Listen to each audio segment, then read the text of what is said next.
massivement na RDC International avec Anastela la fraiseur. RDC International.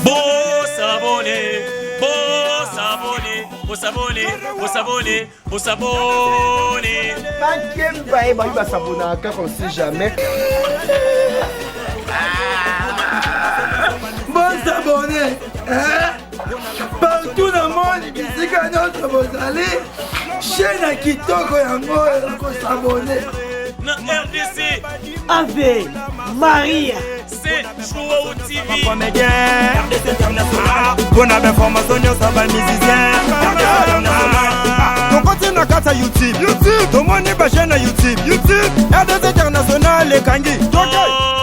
Anna Esther, Fraser, pour l'unité, Nayo Mariam, Batimou, pour s'abonner Awa.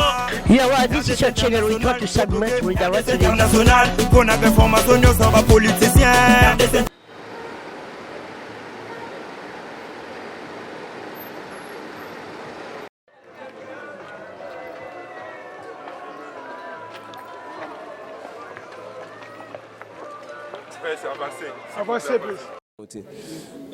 Donc, t'es assist non t'es.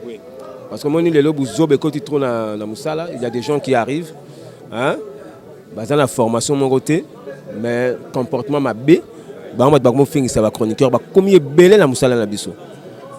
Mais Charlie n'a très regardé na babuso bah on a été. Il avait le respect, hein, pour les aînés et il avait le respect pour tout être humain.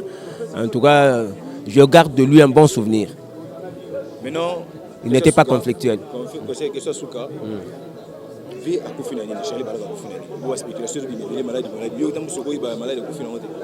Bon, Charlie, avant c'était confié à moi, il y a un problème au niveau de rein. Donc, il a déjà fait des soins. Donc, je crois que c'est assez compliqué après parce que mon imam, quand ils ont vraiment très compliqué. Hein? D'autant plus que donc le costal ça va rien et coûtera très cher, donc voilà, ça c'est compliqué. On a des complications rénales, donc des insuffisances rénales quoi, donc barren va non fonctionner sous bien, c'est ce qu'il m'avait dit. Regret nos années par rapport depuis au final et le regret nos années depuis au final et le regretter ya mabe selemi selon yo déplorer. Bon, on a déploré le Roni. On a évité. Maintenant, tu regrettes des moutons, on a koufi. Par rapport à l'organisation. Ma cambouya na organisation na chroniqueur de musique na za kunati. Na zo tsa kutu zolo te na bien ngote. Wala tuna bango na ndenge na bango. Awa na ye pour Alita Chamala asali ebele pour Charlie Akundama. Merci bien très cher amis fidèles internautes, nous sommes là en direct, il y a Morgue, il y a Ngaliema. Au Wapi, tu retrouves les journalistes Ebele, toujours au sujet à mort, il y a Ndekonabiso, Charlie Balaka, au Wapi, à Tikibiso, P à son âme, il a toujours na famille. Voilà pourquoi je ne suis pas seul à Wawa, donc je suis accompagné bien de mes frères au Wapi, Toromekempe, Kosolo, la moi, au sujet de monsieur Charlie Balaka, P à son âme. Bonjour, Bogard de la presse. Bonjour, René Biré. Voilà, bonne santé. Pépele, santé par la grâce de Dieu, donc Inch'Allah. Voilà, tu es bien que Boza stressé, le moment est un peu vraiment difficile. Bah, sincère condoléances. Et alors, Charlie Balaka Tikibiso, un mot nayo si vous avez l'idée sur la personne. Voilà, merci beaucoup, une très belle question. Charlie Balaka Tikibiso, puis Zavi, yende a précipité, tokolanda kaka. Mais biso batutika photo milengele, totika barankin, tous à la bien à batunyonso. Et puis ça vraiment moins bien. Charlie Balaka n'était pas n'importe qui. Par là, vous voulez nous dire que Charlie Balaka est l'autre et naï moi vite fait ça barankin. Non, barankin tenazo ba. Vous avez dit que totika barankin. Non, totika barankin ça dit que ça la bien à mutunyonso. Il faut chercher la paix na batunyonso. Ezate que non que ça la kaka na rankin. Non, il faut que ça la bien na batunyonso. Mabe mususu peut-être aux somba bolamu par rapport à ça bien na mutu. Yango moninga na lobi que non, tous à la bien totika barankin. Parce que République a les lois makambo sous sa rankin te. To comme que na monde moko il faut toujours que miezala. Charlie Balaka n'était pas n'importe qui dans ce pays. Charlie Balaka zaki mutu munani na mboka oyo. Sokinga na peut-être to linto sala ba documentaire to ko banana quartier latin. To salir le documentaire maison wenge musique maison mère to salir le documentaire to je pas dolphe to salir documentaire to epé na monde journalistique to salir et pas. Quelle idée avez-vous par rapport à l'organisation et à l'apport yaba orchestre oyo Charlie Balaka ameka kikoleka? Non, il désagit ce cas par rapport que non moi évolution ça quand même comment contribution financière. Non, contribution financière, moi je ne peux pas dire ça parce que je n'étais pas dans le dans une quantité il y a organisation voilà. Mais ngana koloba yete que non type wana azaki mutamayele atanga pe. J'espère que bando le temps la bien. Petit na ndenga bando travailler na bango na tikala koyoka te que non asali beza internet ayibi ou bien bakangiye boye ou bien asali boye. Mais il y a des certains journalistes yo lelo ngana yo bakangiye po na mutuka bato ayibaki asali babez bakangiye peut-être kuna zo melancolie bazo filmer ba publier mutakala mais Charlie Balaka azaki vraiment mutu moko boye azaki boye. Voilà. Merci beaucoup. Il n'était pas seul ici. Je suis là aussi avec il y a Kalouji, il y a aussi notre ami Kerit Chimpi. Oui, je vous libère déjà. Donc avec Kerit Chimpi. Et alors Kerit Chimpi, bonjour. Ouais, bonjour. Sincère condoléances. Ouais, sincère condoléances na presse Mobimba, na famille P à Charlie Balaka, na bateau tout bazo compatir douleur na biso et tout ça là vraiment bien. Merci aussi na bateau bola na biso. Merci vraiment. Voilà. Donc voilà, merci beaucoup. Donc juste quelques questions. Connaissez-vous bien la personne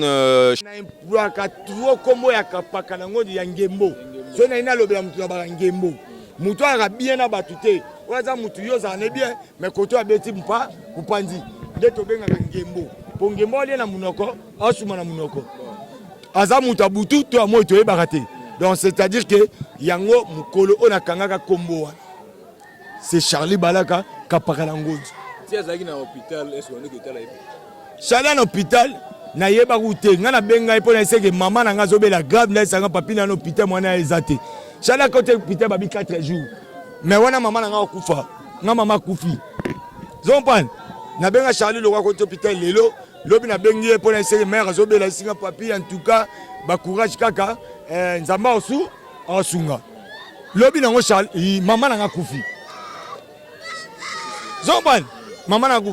Parce que tanga bando sa mata mukolonga na kuna maman na nga lobi nde Charlie kufi lelo. Nete so comprendre. Mais pas na bango. Na bandai na kendaki, to na kundi maman na to panzi batu. Pesi ngai ba message o ba journaliste ba lobi. Ba lobi ke bango batu ba suko en charge. Ba longola ngona yolo e ko manani na ngalema iskatoye. Et puis mutana doit les gana TVT. Il faut qu'on passe un accord. Pour me aller à TV, il y a pas nga. Oui, papi peut ça témoigner pour Charlie Balaka. Il faut la bien bango. Na yebite baba yeba Charlie wa. Donc ngai pour nga à part qui porte parole. À part cause à camarade de Charlie, na kota qui peine la famille. Na comme na na ba titre nyoso. Membre de famille Charlie, Naza collègue. La dernière conversation. Voilà, ça dit à quoi aujourd'hui là, Charlie Balaka Koufi, il était un peu convalescent, malade ou comment? Ça je sais pas, il m'avait rien dit. Et voilà, c'est après son décès qu'il était souffrant, mais il voit qu'il est en mingité. Il y a maladie et puis il est parti. C'est vraiment choquant parce qu'avant ça, en tant que père de mon année à 17 ans, après c'est lui, je ne sais pas qu'est-ce qui ne va pas quoi. Voilà, merci beaucoup. Je ne sais pas, Roger Ngan de l'International, message d'Inoko Talisana Bandekognon, surtout parce que Charlie Balaka Kazalagi n'a parcours, n'a pas groupe, il y a artistes et musiciens OAPI a contribué aussi. Forné les lois à Tiki Ban, à Tiki Namwasi, Batebele, Bazotala, votre réaction? Franchement, moi je demanderais à patron à groupe Oyo, Charlie Balaka, Alekaki, il a beaucoup contribué pour la Samba groupe. Il a laissé les enfants, Bazala vraiment humain, Bazala ne fût qu'un petit geste. Je ne leur demande pas contribution à l'éternel pour me faire ça. Basala quelque chose parce que on a besoin pour ça aucun des classes, besoin pour ça rouler, besoin pour ça jouer, etc. Basala sous choc, il faut pas sentir en haut tout de suite que papa n'est plus là quoi. Donc biso papa n'a été totikali, on doit aussi faire quelque chose quoi. Voilà. Merci beaucoup Roger. C'est à moi de vous remercier. Merci bien, Toza toujours, ça continue. Bonjour Junior Moloa. Bonjour René Abir et mes condoléances. Voilà, merci pareillement. Et alors, Bazota Labiso partout dans le monde, tout le monde est présent. Oye comme étant président à Appelco ou bien parce qu'il y a encore une autre association qui vient aussi de se naître, je ne sais pas moi, à laquelle votre nom aussi est cité. En fait, l'association est Union des chroniqueurs culturels du Congo, ils sont chapeautés par Doudou Montir et Gabana Basele. je suis aussi membre parce que dans ça appelle une émission culturelle. À part ça, je suis venu en tant que président de l'association de presse en ligne du Congo qui est à Pelco et aussi membre de ICCC. Donc c'est ça. Voilà, apparemment vous êtes accusé un peu à l'organisation. Il y a de certaines autres choses qui ne vont pas par rapport. Il y a Ndenge Tolela qui ne connaît pas Evelyne Kamo Lopez. Non, l'organisation ça se passe très bien jusque là. Je félicite l'équipe. Parce que Evelyne Tolela qui est dans un moment où le confinement a été. Mais maintenant, le confinement est allé. On a fait de notre mieux, permission, ne fût-ce qu'il y a la cérémonie à 1 heure du temps. Et permission. Je me pose la question, d'abord, évaluation, ça la kanasuka. Toza pendant, l'évaluation. Après l'enterrement, tu se retrouves dans un espace binga mon pépé na Kitambo. Et après, lorsque ça va finir, tout ça, l'évaluation est obsèque. Parce que traiter de tous les mots par rapport à nous, malgré qu'il y a un comité d'organisation. Il y a ICCC. Déjà, vu que vous êtes aussi parmi, il y a certains fonds, dont vous êtes maintenant là qualifié comme char à Congo de l'Internet. Tout à fait. Moi, personnellement, j'avais joué seulement le rôle. On avait l'obligation de l'accord na morga mabanga toya nangwao. Lokola naza membre ya ICCC et puis président Pelko ndena yaki na mabanga na gabana basel na papi balaka leka Charlie to longoli corps to enango awo. Mais na kati ya ICCC naza membre parce que ça union des chroniqueurs culturels du Congo. Na membre Doudou Montiri président gabana PCA. Nous avons Arma Bouka. Et nous avons un membre sympathisant. Dans l'organisation Obsèque Nazate. Nous avons associé en tant que représentant et président, il y a des médias en ligne. Voilà. Merci beaucoup, Junior Moloa. Tout le monde peut petit nanga. Donc, bonjour. Bonjour. Comment vous allez? Ça va bien. Vous allez fils biologique? Il y a papa Charlie? Ouais. Ok, papa Tiki, mes sincères condoléances. Hein? Merci. Ok, merci beaucoup. Donc, vous allez compter, il y a papa Charlie. Deuxième. Yaya Azali. Hein? Ok, ça fait vraiment mal. Donc, merci beaucoup. Yaya, non, Yaya Yeyo. Yaya. Donc, tu es le fils aîné à papa Charlie? Oui. Voilà, ok, c'est bon. Donc, sincère condoléances. Hein? Merci. Voilà, merci beaucoup.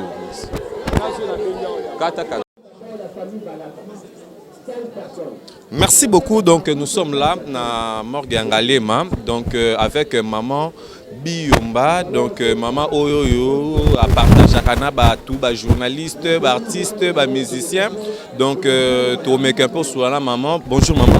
Oui, bonjour papa. Bon. Voilà, bonne santé maman. Santé en tout cas, comme moi bien mais nazaki malade nzambe asalingo. C'est toi qui vraiment moi temps ébélé. Bon rétablissement. Alongola na masque oyo pona nazo banga pe malade yango.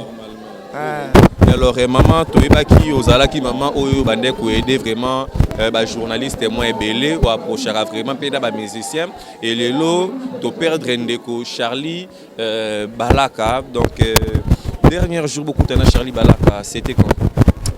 En tout cas papa esali moi mikolo ébélé mais tubando kutana na epon bandanga na beli na bandai ko vanda kaka na ndako abenganga tosala émission nayebisaki na lobia zela moke soki na récupérer mwa moke mpo nzoto ekendeki nyonso bo sikoyo lokwa nazalaki na ndako antuka totikala kokutana te me tobandeki kosolola na bawhatsapp na bafacebook tobandeki kosolola. Voilà, selon dernière information, il était malade et après Atiki Nabana, tout le monde vraiment voulu assister. Et du coup, après avoir Tozo qui est dans le niveau, il y a morgue. Et alors, témoignage de Nyosali Nengo et de Charlie Balaka. En tout cas, papa, balobaka ke mutu soki akufi balobaka bolamu na ye. Mais bandanga na yebani na Charlie Balaka na sana mauvais souvenir na été. Ba souvenir ezaka ya bien. Aza mwana na ngai tobandosala na yebe émission na kanisi mboka nyonso bayebi babandeko ya na ndako ye na Papi le Prince l'air basalaka na mwasi na ye oyo asalaka nzembo na ye wana ngamutu nalatisa mwasi na ye antuka tozalaka na barelation ya bien etake mama na bana na ye po bajournaliste baza bana na ngai bo lokola ngai nazobanga maladi po maladi oyo elingi bamikolo te nazovanda kana ndako mais Papi le Prince lera yebisa ke Charlie Balaka akufi sala inga pasi makasi nakokaki te nabwaki kutu telefone après na ye korapele Papi le Prince olobi nini o mama mwana na Charlie Balaka atiki biso mais est-ce que Charlie azalaki malade alobi oui Charlie azalaki malade nga alobi nayebi eloko osala te mokolo baomisa kor na yo oyebisa ngai yango moni nga lelo na ye me naza na pasi makasi papa epuis ndeko na ye ani dembo aza mwana na ngai vraiment naye kaka kopartage pasi na bango. Merci beaucoup. Merci papa.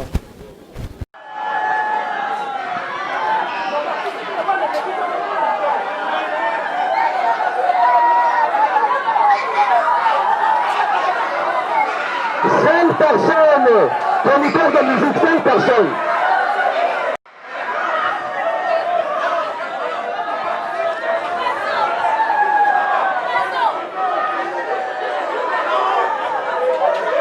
Chroniqueurs de musique, 5 chroniqueurs de musique.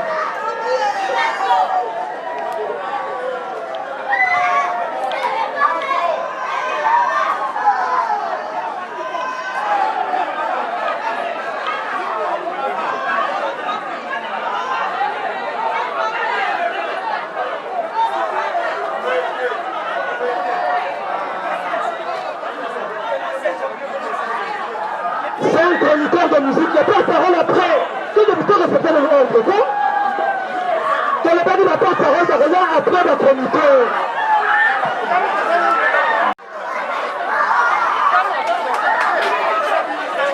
Ceux qui doivent nous rendre compte de nous apporter recueillir, ceux qui doivent nous se recueillir.